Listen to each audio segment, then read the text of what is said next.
जीजू ने मौके पर ठुकाई का चौका मारा। दोस्तों, मेरा नाम शनाया है। दोस्तों, जैसा कि आप जानते हैं कि मेरी फिगर अच्छों को मुट्ठी मारने पर मजबूर कर देती है। मेरे पके हुए तरबूज बच्चों की जीभ में भी पानी ला देते हैं। ये सब मेरे बॉयफ्रेंड की करामात थी, जो मुझे अक्सर होटल में ले जाकर मेरी ठुकाई का मजा लेता है। उसने मुझे आश्वस्त भी किया है कि वो मुझसे शादी भी कर लेगा। ये साली जीजू ठुकाई की कहानी उन दिनों की है जब मैं अपनी बड़ी दीदी के यहाँ गई थी। उनके घर में कुछ ही दिनों में एक बेबी आने वाला था। मेरी दीदी पेट से थी। मैं अपने बॉयफ्रेंड से बहुत प्यार करती थी। मेरा उसे छोड़कर दीदी के घर जाने का मन भी नहीं था। मेरे उधर जाने पर मेरा बॉयफ्रेंड तो एकदम से गुस्सा हो ही गया था। यहाँ दीदी के घर मेरे जीजू मुझे तंग करते थे। वो मुझे अपने एक दोस्त के साथ कई बार कर चुके थे। वो कहानी आपने पहले पढ़ी होगी। मैं ये सब अपने बॉयफ्रेंड को नहीं बताती थी। यदि बता देती तो उससे मेरी लड़ाई पक्की थी। मैं दीदी के घर गई तो मेरे जीजू मुझे अक्सर वासना से देखते रहते थे। उधर गए हुए मुझे 4 दिन हो गए थे। एक दिन रात में मैं दीदी जीजू के साथ बेड पर लेटी हुई थी। मैं उन दोनों के बीच में थी। मेरे अगल बगल में जीजू और दीदी सोई हुई थी। अपने बॉयफ्रेंड को कंट्रोल में रखने के लिए मैं अक्सर उसको वीडियो कॉल करके उसे अपना बदन दिखा दिया करती थी। एक दिन हम दोनों की बातें जीजू ने पढ़ ली। वो बोले कि मैं ये सब तेरी दीदी को बता दूंगा कि तू कितनी बिगड़ गई है। मैंने जीजू को खुश करके मनाना चाहा। उसी समय जीजू ने कहा कि मुझे तेरी पप्पी लेनी है। मैंने बचने के लिए उन्हें हाँ कह दी। जीजू ने मुझे किस करके मेरे मम्मो को खूब तेज दबाकर छोड़ दिया और चले गए। उस पूरे दिन मेरे मम्मो ने मुझे दर्द दिया। मेरे मन में भी ठुकवाने की चुन्न होने लगी थी। चूँकि दीदी की तबीयत ठीक नहीं थी तो वो दवाई खाकर सो जाती थी। उस दिन रात में हम तीनों सो रहे थे। मैं अपना मोबाइल चला रही थी। जीजू अपना मोबाइल चला रहे थे। मैं बॉयफ्रेंड से बात कर रही थी। उस समय हम दोनों की हॉर्नी बातें हो रही थी। मैं भी मजे लेकर बातों बातों में ठुकवाने के मजे ले रही थी। जीजू ने उसी समय फायदा उठाया और मुझे मैसेज किया, शनाया तू शांत लेटी रहना, नहीं तो आज तेरी दीदी जगी तो मैं उनको सारी बात बता दूंगा। मैंने कहा क्यों? आपने अपने मन की कर तो ली थी जीजू, अब ये चीटिंग है। जीजू ने मैसेज से कहा तू बस चुप रहना, आज मेरा मूड है। ये कहकर जीजू ने अपना हाथ मेरे ऊपर कर दिया और मेरी पैंटी में डाल दिया। उनका हाथ सीधा मेरी बिल पर गया और उंगली बिल में अंदर घुस गई।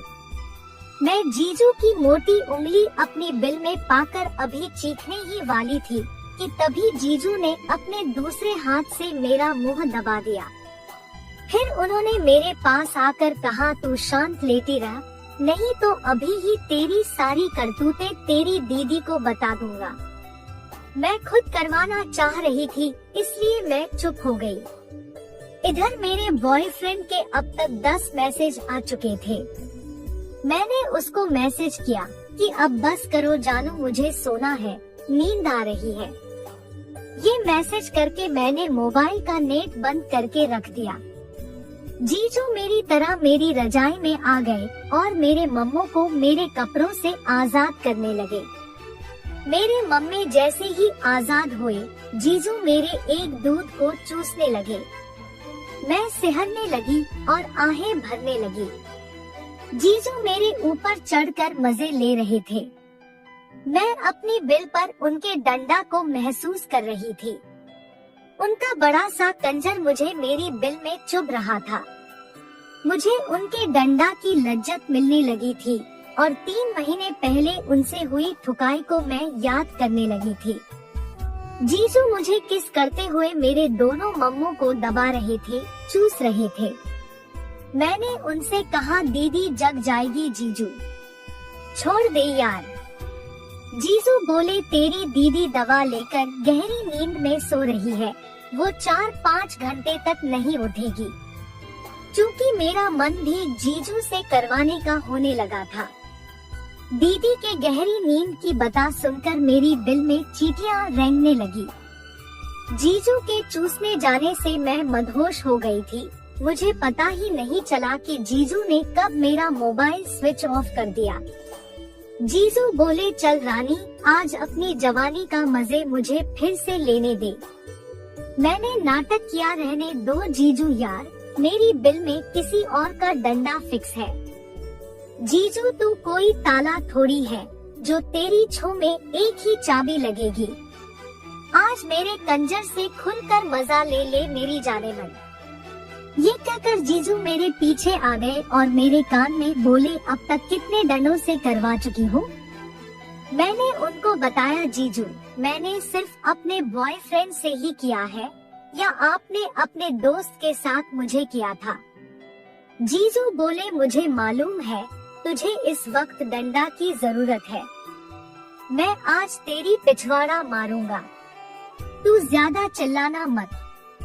मैंने कहा, जीजू उधर बहुत दर्द होता है, तभी तो मैं रोती हूँ, आप उधर मत करो प्लीज। मगर जीजू ने मेरी एक न सुनी और मेरी पैंटी नीचे कर दी। वो मेरे पीछे लेटे थे। उन्होंने मेरे हाथ पीछे करके अपने डंडा को मेरे हाथ में दे दिया। उनका डंडा मैं अपने हाथ में महसूस कर रही थी। जीजू का मोटा तगड़ा डंडा मुझे ऐसा लग रहा था मानो मैंने किसी घोड़े का डंडा पकड़ लिया है। मेरे बॉयफ्रेंड के डंडे के सामने जीजू का डंडा घोड़े के बराबर ही था। जीजू ने कहा, जाने मन दर्द हो तो बता देना, मगर सहन कर लेना। साथ ही अपनी दीदी का ध्यान रखना, कहीं वो उठ न जाए। मैंने कुछ नहीं कहा और उनके डंडे को महसूस करती रही। जीजू ने मेरे पिछवाड़े को अपनी ओर खींचा और डंडा हाथ से पकड़कर डालने लगे। मैं जीजू के डंडा के गर्म गर्म टोपे को अपनी पिछवाड़ा के छेद पर महसूस करने लगी। जैसे ही डंडा ने पिछवाड़े में एंट्री ली, मेरी आह निकल गई। मैंने फिर से चिरौरी की, आह जीजू दर्द हो रहा है, आप प्लीज पिछवाड़ा में मत करो। वो बोले, ओके मेरी छमिया, चल अब तू खुद अपने हाथ से डंडा पकड़कर अपनी बिल पर रख, क्योंकि मुझे तेरी बिल का छेद दिख नहीं रहा है। मगर इस पोजीशन में उनका पूरा डंडा बिल में जा ही नहीं पा रहा था, थोड़ा बहुत ही बिल में घुस पा रहा था। जीजू बोले, यार इस पोज में बहुत जोर लगाना पड़ रहा है, तू उल्टी लेट जा, मैं तेरे ऊपर रहूंगा। मैं दीदी की तरफ मुंह करके औंधी लेट गई। दीदी हम दोनों की तरफ ही मुंह करके लेटी थी। मैं अपनी आंख बंद करके जीजू के डंडा का इंतजार करने लगी। जीजू ने अपना डंडा मेरी बिल में पेल दिया। मुझे बहुत दर्द हो रहा था। जीजू मेरी परवाह किए बिना अपने मोटे डंडा को मेरी बिल में धक्के देते हुए अंदर बाहर कर रहे थे। मेरे आंसू आ गए, लेकिन मुंह में ब्रा की वजह से आवाज निकल ही न सकी। थुकाई की फच फच की आवाज आने लगी थी। जीजू मुझे कर रहे थे और मैं बिना कपड़ों के उनके डंडा से करवा रही थी। वो मेरे ऊपर चढ़े हुए थे और मैं औंधी लेटी उनके नीचे पिस रही थी। मेरी बिल की दरार में उनका डंडा अपनी धुन में अंदर बाहर हो रहा था। तभी दीदी ने करवट बदली तो जीजू रुक गए और मेरे ऊपर लेट गए। मैं बहुत डर गई थी कि ऐसे में यदि दीदी जाग गई तो क्या होगा। जब दीदी ने आंख नहीं खोली तो जीजू फिर से शुरू हो गए। इस बार जीजू ने अपना डंडा बिल के अंदर ही रहने दिया। उन्होंने मुझे जकड़ कर पकड़ा और अपने ऊपर ले लिया। अब वो नीचे आ गए थे। जीजू कहने लगे तो डंडा पर बैठकर उछल। मैं ऐसा ही करने लगी। जीजू का मोटा डंडा मेरी बिल की चटनी बना रहा था, मगर मुझे भी उनके मोटे डंडा से करने में मजा आने लगा था। वो नीचे से अपनी पिछवाड़ा उठा उठा कर जोर जोर से मुझे करने लगे। फिर कुछ देर बाद जीजू ने मुझे बेड पर सीधा लिटा दिया और मेरे दोनों पैर ऊपर करके अपने कंधों पर रख लिए। जीजू ने मेरी बिल में डंडा रखकर एक ही झटके में पूरा पेन दिया। मैं आह करके रह गई। उनका डंडा अब मेरी बिल में सटासट चलने लगा था। जीजू ने मुझे करने में अपनी पूरी जान लगा दी और तेज तेज झटके देने लगे। इतने में मेरी बिल रो पड़ी और मेरा पानी निकल गया। मैंने अपनी आंखें बंद कर ली थी और जीजू को जकड़ लिया था। वो समझ गए कि मैं झड़ गई हूँ, लेकिन वो रुके ही नहीं, ताबड़तोड़ पेलते रहे। जीजू मुझे करीब 15 मिनट तक करते रहे। फिर अचानक से उनकी स्पीड बहुत ही ज्यादा तेज हो गई और एकदम से वो निढाल पड़ने लगे। उसी वक्त मैंने अपनी बिल के अंदर कुछ गर्म गर्म सा आता महसूस किया। वो दादा की गर्म गर्म पिचकारी मैंने करीब 8 या 9 बार महसूस की। जीजू का पानी मेरी बिल में आ गया था। वो बिल्कुल निढाल होकर मेरे ही ऊपर गिर गए थे। मैं भी इस पल का सुख महसूस कर रही थी। जीजू मेरे ऊपर ही लेटे रहे। उनका डंडा अभी भी मेरी बिल में पड़ा था। जीजू बोले, मैंने अपना पानी तेरी बिल में छोड़ दिया। कल एक गोली दे दूंगा, उसे खा लेना। मैंने उनसे कहा ओके खा लूंगी, पर अब आप मेरे ऊपर से उठो, मुझे बाथरूम जाकर साफ करना है। वो बोले रुको यार, मेरी सांसें तो थम जाने दो। मेरे पैर अभी भी ऊपर थे तो दर्द करने लगे थे। जीजू मेरे ऊपर आंख बंद करके सो गए। मैं बड़ी प्रॉब्लम में फंस गई। करीब 10 मिनट बाद उनका डंडा अंदर फिर से बड़ा हो गया। मैंने डंडा खड़ा होता महसूस किया तो उनको जगाया और कहा अब उठो यार जीजू, मुझे बाथरूम जाना है। मगर जीजू फिर से मुझे करने के मूड में आ गए थे। वो फिर से धक्के देने लगे। मैंने उनको रोकने की कोशिश की मगर वो नहीं माने। तब मैंने कहा जीजू पेशाब आ रही है। काफी मिनटों के बाद जीजू ने मुझे जाने दिया। मैं बाथरूम में गई तो पीछे से वो भी वहीं आ गए।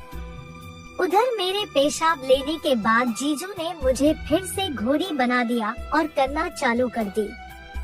जीजू ने मुझे काफी देर तक किया और फिर से मेरी बिल के अंदर पानी छोड़ दिया। इस बार मैं घोड़ी बनी थी तो उनका पानी ने निकल कर बहने लगा था। मेरी बिल करवा कर लाल हो गई थी। मैं भी 3 बार झड़ चुकी थी। अब रात के 3 बजने वाले थे। मैंने बिल साफ की और कपड़े पहनकर बिस्तर पर आकर सो गई। अगले दिन मैं सुबह 10 बजे उठी। मेरी बिल में दर्द हो रहा था, हिम्मत टूट गई थी, मगर शाम तक सब सही हो गया।